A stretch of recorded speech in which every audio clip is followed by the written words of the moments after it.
You guys are not going to hear this live on Facebook. We're getting to it a little bit later. We'll upload it in a minute. So your normal time, you're going, where is Renew? Well, we're having difficulties. Satan is trying to step in and keep us from doing that, but he can't win.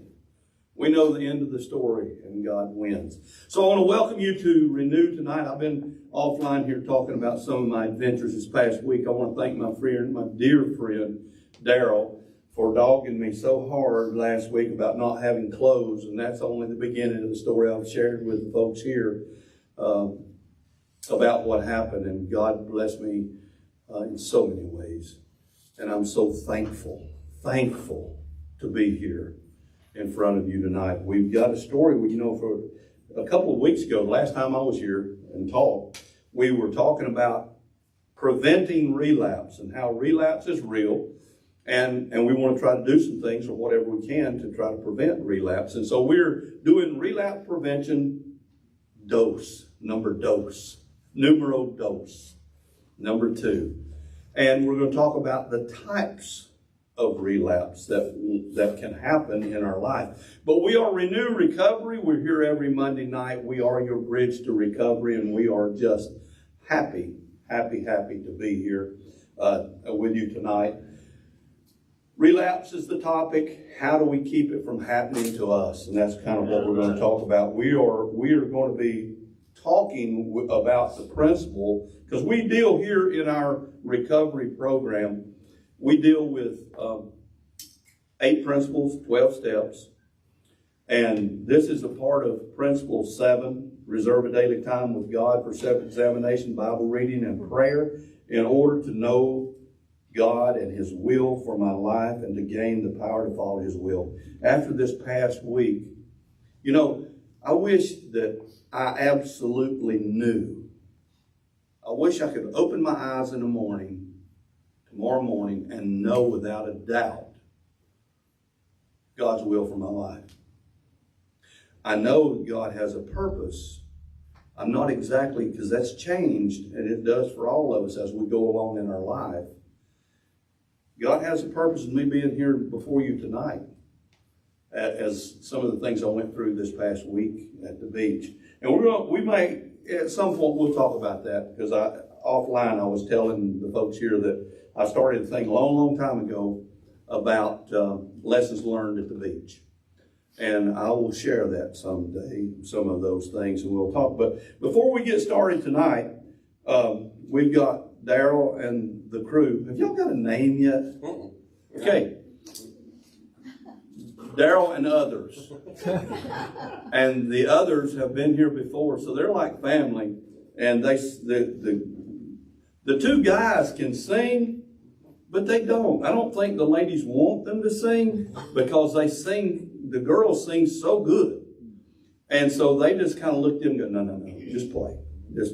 So they play and play well. So I want to come on up here, Daryl, and you lead in any word you want to say. But first, in front of all these folks, I want to tell you, I love you. I love you too. All right. You too. I'm so glad I got you some clothes. We do want to apologize. Roger had a rough week. I had no idea his week was that bad before I told all those stories last week. We just kept on and on that topic. But I should feel bad, but he's okay and everybody's safe and I don't feel bad. So, going up here, we got Hannah and Brandon Humphrey and Miss Katie Wilson. Kate's a friend of theirs. All of these folks are young enough to be my children. Did y'all know that? Yeah. And we're all in the same Sunday school class at church. It's called the Young Adults. And they let me be in there. I have no idea why. Okay? But we're all in our class together and just thank the Lord for them. They're faithful, great people. They picked a couple songs. One you'll know, one you may have never heard, or may have never heard it done this way. And it's beautiful. The girls do a great job singing it, and Brandon does a great job playing it, and I'm learning as we go on this song. I had never played this one before, but y'all can stand and you can listen and as they sing and get the chorus you want to sing, you can sing with us. Do want to thank y'all for being here tonight. Thank y'all for being so attentive last week and y'all loving on me and taking care of me. Had a really interesting week, really good week. There was a ball game in Knoxville last Saturday, some of y'all may be aware of, and if you were there or watching your television, you say things you need to repent of. It's a great time to do that as well. So, but anyway, you let Brandon kick us off and we'll sing this song.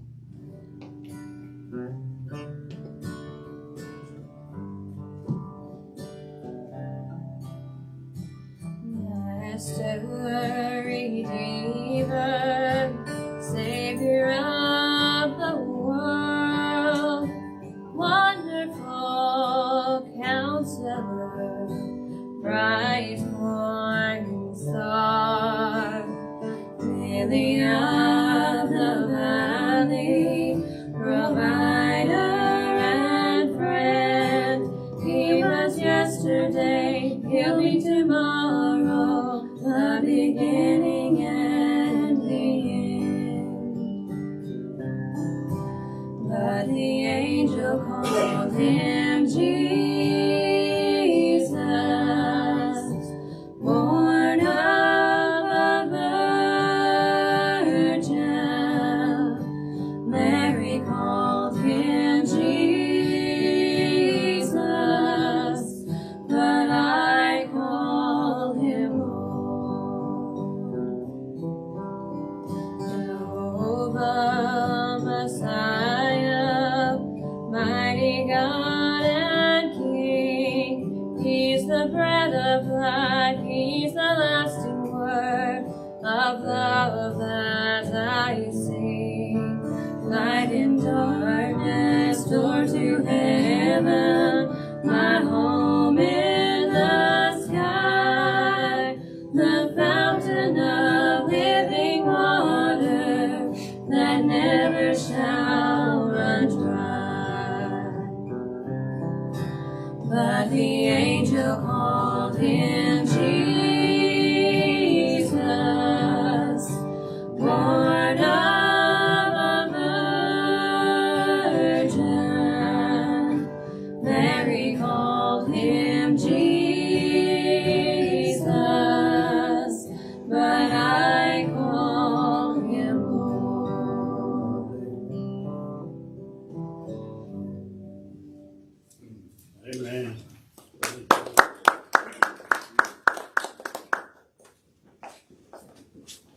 Thank you, team. That was absolutely beautiful, and I so appreciate you singing. I joked with Darryl a little bit, but he is a brother, and I thank him so much for stepping in last week and doing a wonderful job, because as he was saying offline, I was living what he was talking about. As we go, I want to say, give a shout out. Is that what they do? They give shout outs? Shout out. I want to give a shout out to Gabe. Gabe's not with us tonight, and Gabe's up moving into, he's being one of his transition house. He's being a house manager, and so he's moving to his new location. So I want you to be prayerful for him. That kind of scares me when he was talking about moving and being a house manager. So I immediately text back, now, are you still going to be able to come? Oh, you couldn't keep me away on Monday nights, he said. So he'll be back next week with us. And so, as I said earlier, we're going to talk a little bit about relapse and what we can do to keep that from happening in our world. So one of the things that I want us to talk, well, what are some of the things we can do that will prevent relapse? And, we don't put enough emphasis or give enough credit to just getting rest, getting a good night's rest. And when we are in our addictive behaviors and running away from things, a lot of times our mind has all this mind chatter things going on. And so it's hard to shut that down and be able to actually get some rest. But research has shown that getting a good night's sleep, a good night's rest, will do wonders for our health, all of our health. Eating 3 meals a day? No. Healthy meals a day. Because I've watched the way some of y'all eat. When we've got good food here. For those of you who are not here, every week we have a great meal. But I've watched some of these guys, and they bypass the good stuff and go straight to the sweets. And so some of us do that. Yeah, we got some hands going up. I see that hand. One of the things we don't do as far as asking for help, and we can help prevent some of our relapses by just asking for help. Pride. Pride is a big thing in us, especially in men. We don't stop and ask for directions. I can tell you last week with my truck stop, I have gotten over that a long time ago, because some guys have you watched people on the interstate when their car breaks down? What's the first thing they do? Get out and open the hood and stand there and look. Like something's going to jump out at them and go, yeah, it's me. I'm broke. Fix me. There's no use me doing that because I don't know what I'm doing. Now, I can put gas in it. I can change the oil. But after that, and put air in the tires. But after that, I'm done. We have a hard time sharing our feelings. That's not something we do well because we're private. We isolate. If we're in the throes of our addiction, we're trying to hide from everybody anyway, so we certainly don't want anybody to know what's really happening inside us, what's really hurting, those kind of things. One of the things that we are all about taking, you know, we want to take, give me. We're not very thankful, and we take things that are not ours, and we certainly don't put them back. We take them and leave with them. So putting things back where we found them, not so much. We make a lot of messes. I don't know about you, but I have through the years made a lot of messes. And we need to learn to clean up our own mess instead of expecting somebody else to bail us out and help us. That will help prevent relapse when we start taking care of our own mess. What do they say? Clean your own side of the street.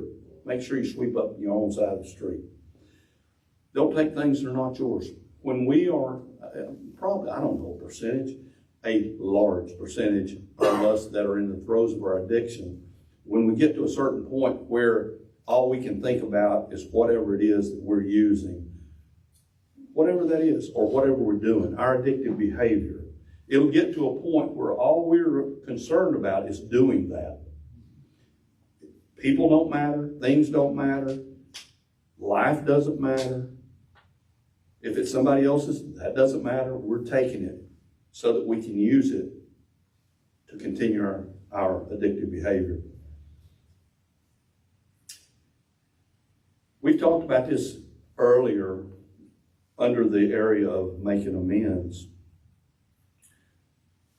Sometimes we say we're sorry a lot. Sometimes we never say it.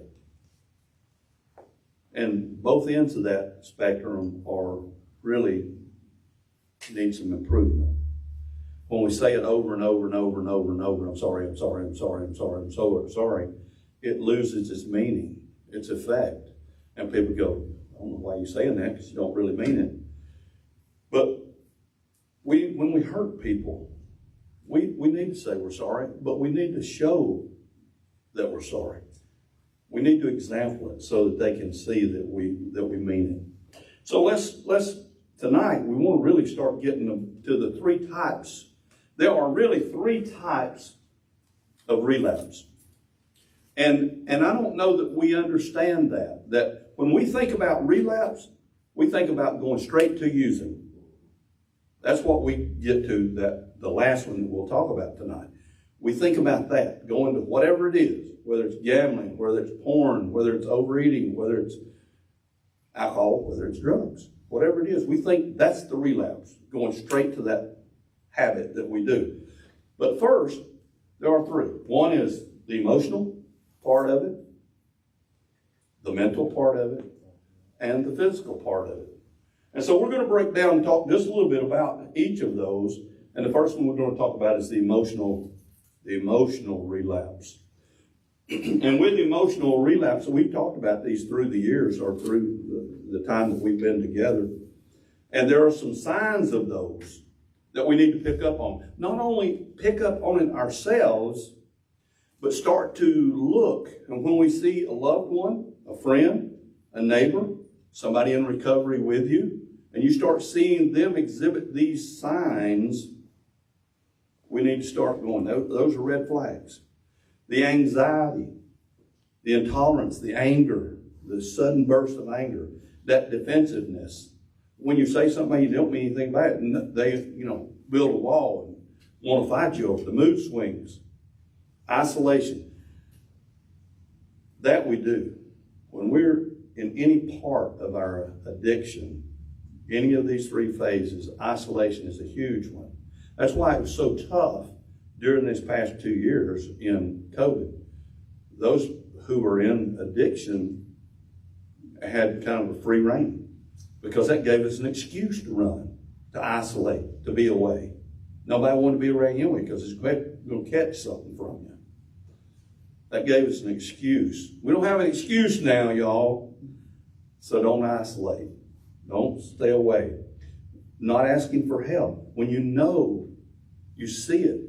When we are here, those of you who are not here, if you were here, you would see that many of our guys and gals here have built such a bond that we're almost like family. And when you're family, you can almost sense, you can be perceptive where you can tell when something's not right.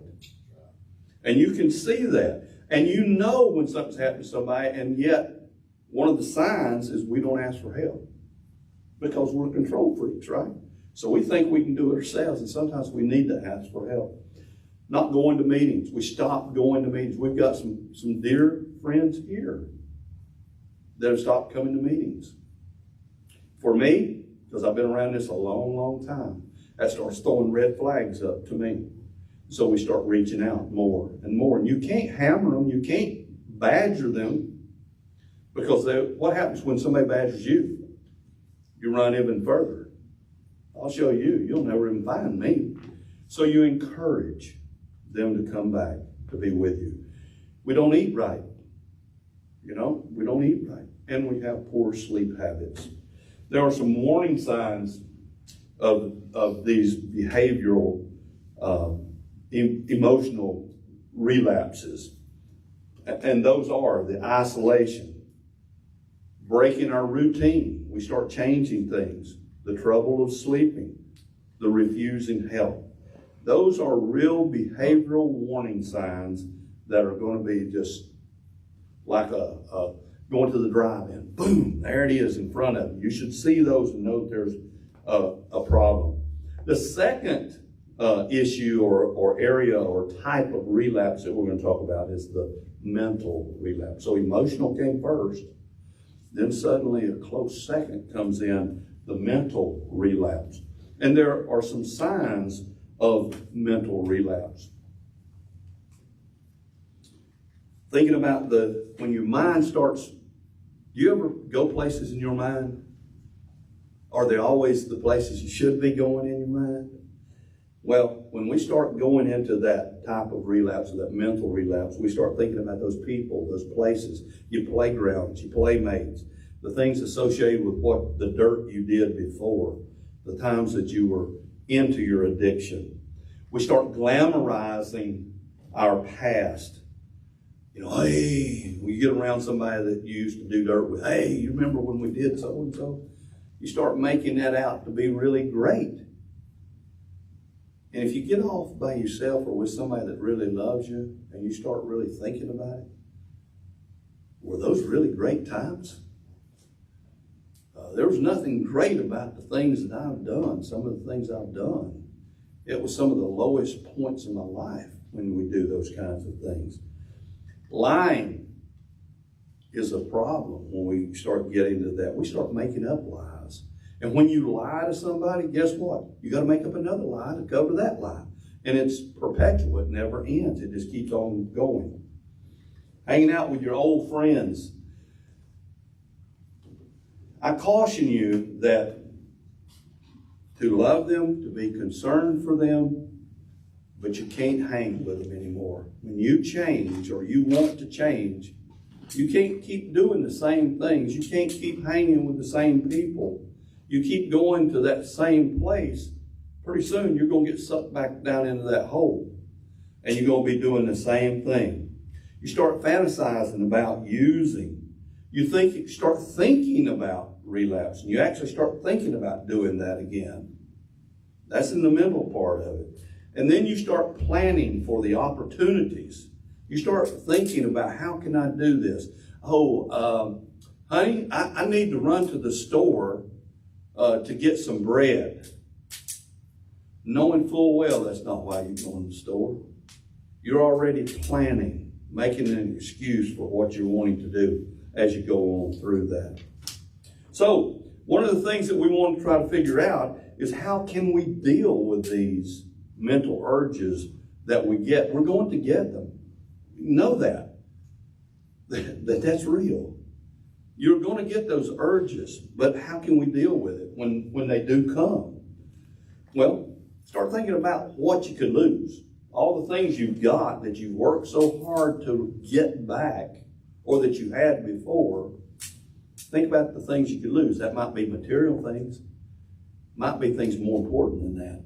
Might be your family. Might be the thing that matters most to you. That some of you might go, well, man, my family don't mean anything to me. They don't care about me. They don't love me. Well, cry me a river. Because I guarantee you that they have cried a river over you. And they do love you. We matter.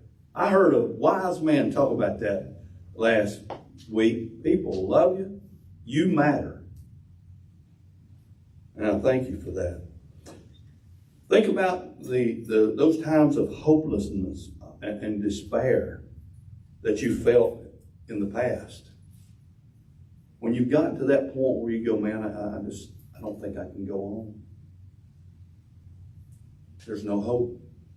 Do you want to get back to that feeling? I don't ever want to go by that. One of the things you can do is get out of your own way. Sometimes you need to take a break and go to the mountains. I've seen on Facebook here we are in October. I don't even know what date it is.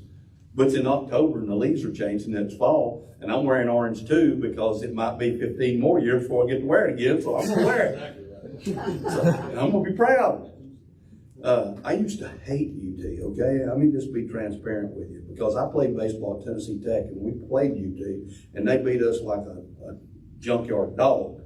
So it took me a long time to start pulling for them. But when I finished my master's there and my wife's cousin played football there. And he was an All-American and was drafted second that year and played several years at Tampa and then a few years in Oakland.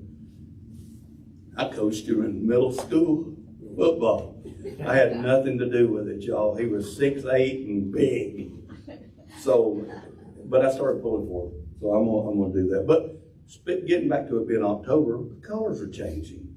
And I've seen so many people on Facebook talking about down here where we are in Sweetwater, talking about going to the Cherahela Parkway. And people have put their drive on there and seeing the beautiful colors, and that's glorious. So sometimes you just need to change your scenery a little bit. Get out and go for a walk. Get out of where you are, where you're stuck in this mental place, and change the scenery. So many times I've told people when they're about to do something stupid, just breathe. Just breathe. When I say just breathe, well, yeah, you got to breathe, you're going to die. But what I'm really saying to you is, wait a minute. Just give it a few minutes. That's what we call that moment of clarity. If you will wait just a few minutes and think about some of these things, you might keep yourself from doing it. Another thing that's really important to do is talk to people. Tell somebody that you care about. There are people here that are not going to judge you. There are people here who have felt, even though you think you're the only ones that ever felt this way, there are others who've gone right through where you're at right now. And they understand. They may not understand, but they can sympathize with you. Because nobody understands right where you are and your feelings. But tell somebody that you're having these urges. And distract yourself. Get busy doing something else. Go exercise. Listen to some positive music. Change your patterns. Do something different. Something that will take your mind off of where you were at that moment. And something you can always do on Monday night here is go to a meeting. Come to the meeting. Now, believe it or not, we are not the only, we're the best. No, we're not. There are meetings about every night in the area. There's always a place to go that you are going to connect with, partner with others that are going through the same thing you're doing. So go to a meeting. The third type of relapse is the one we, as I said earlier, we think about most. And that's the third type, is the physical relapse. Physical relapse, it's really hard. It's really, really hard to stop that, to put the brakes on that when you get to that point. When you've gone through the emotional, when you've gone through the mental, boom, what's next? Go use, go do. And it's really hard to stop that, but you've got to recognize those early warning signs.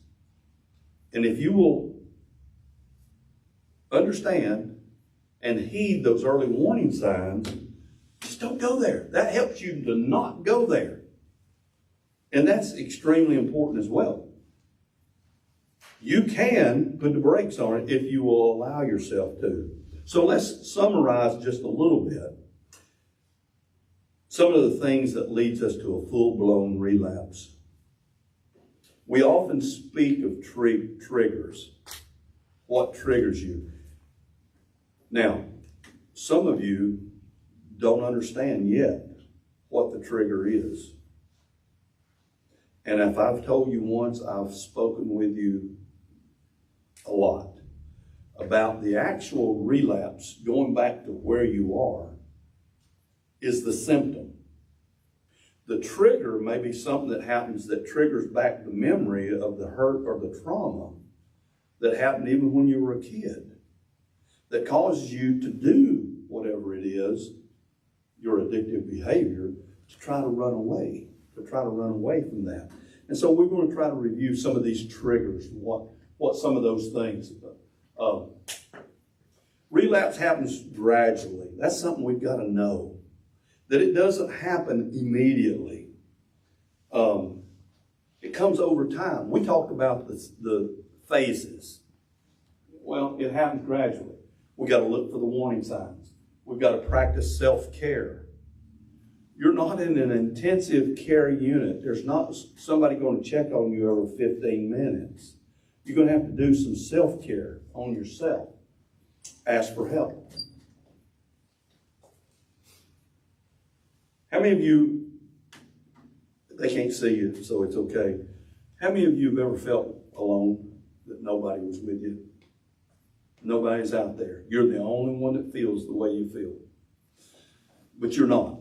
You're not alone. All of us that's in some form or capacity have felt like that before. So you're not alone. Now these triggers. The withdrawal symptoms that come, the anxiety, the nausea, the physical weakness that comes from that. These are triggers to use more. Because why? Because it hurts. And I don't want to feel that hurt anymore, so I'm going to use more. And